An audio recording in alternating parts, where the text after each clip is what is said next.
And it all begins with that one question: do you snore? Snorers, people with sleeping disorder breathing problems, tend to put on more weight, and obesity and large neck circumference have been shown to be intimately related. And there's lots of evidence-based research that shows the cause-effect relationship between an emerging or elevated apnea index and weight. And as you gain more weight, your apnea index can go up. Conversely, if you get this problem under control, you'll notice precipitous weight loss in many cases, along with an emerging increasing level of energy. But as a guideline, if someone says, yes, I snore, and you ask that because they clench their teeth and they're showing recession, all those things that seem so unrelated to sleep, and you see they have a large neck, or he or she does, they open their mouths and that tongue just fills the whole room. It has all the ridges on the side, it's scalloped. Again, your level of suspicion that might be a problem should go up.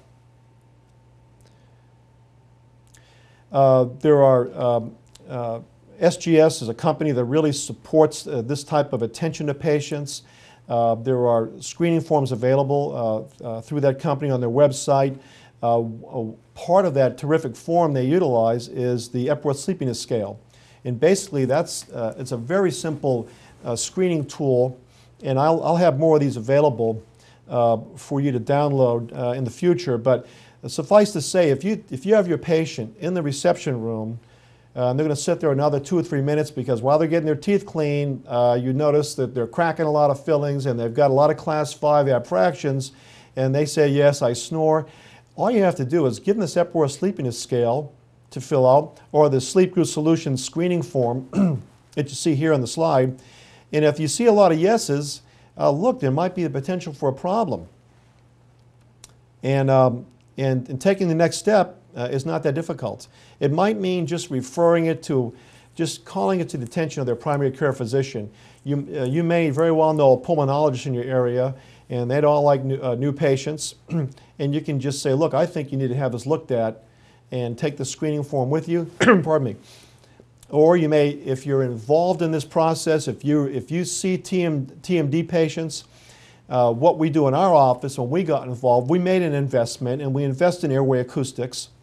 And that's a lot of the reason why I'm here today, because I believe in this technology, and it's moved our practice down the road so far, and particularly in the management of orofacial pain. And when I understood its applicability in managing people with sleep disordered breathing, we got real excited. But with airway acoustics, and you're looking at a pharyngometer and rhinometer right now, this has been used for many years by pulmonologists and ENT doctors, and we see greater applicability in dentistry now.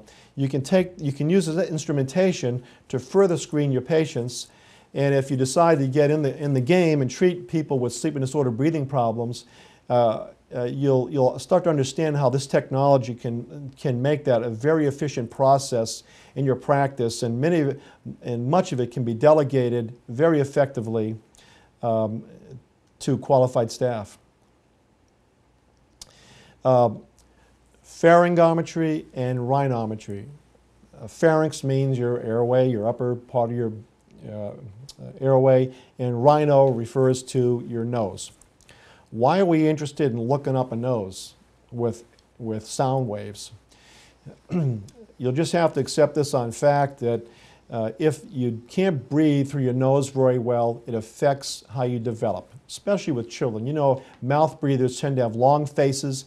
They have downward growth of the jaw, which means they have further descent of the hyoid bone. And these kids have bad bites, and they tend to have more apnea-hypopnea events because as the farther that hyoid bone descends, the more collapsible and narrow their airway is. So rhinometry is a way to look to see if your attempt to help these people with their sleeping and breathing problem, even with their TMD problem, is going to work. Because if you have a narrow, high upper airway, Bernoulli's principle, don't ask me to explain it, but if you've got a collapsible tube and you've got a lot more, you have resistance to movement of air, it causes collapse down below. That's about the best I can describe it, but look up Bernoulli's principle and look up rhinometry, and you'll get, if you just Google that, you'll get a lot more information you could possibly use. But suffice to say, looking at the nose and assessing someone's ability to breathe through the nose, easily or not, will impact your ability to help these people. And it's easy to see with the printouts and the graphs that are obtained if there's a problem or not. You're just comparing one side to the other. You're comparing the cross-sectional diameter of the high upper airway before and after decongesting, and you'll get a graph, and it will tell you in an instant if there's resistance to breathing through the nose. And if there is, and if these people have fatigue, if they're sent to you because they're CPAP intolerant and some physician wants you to make them a sleep apnea mouthpiece, you want to know if the nose is patent or not. If it's not patent, you're going to have a problem getting the airway of their pharynx dilated sufficiently, because the high upper airway, if it's not patent, will cause collapse of the lower airway, if you will. And these landmarks are easily identified.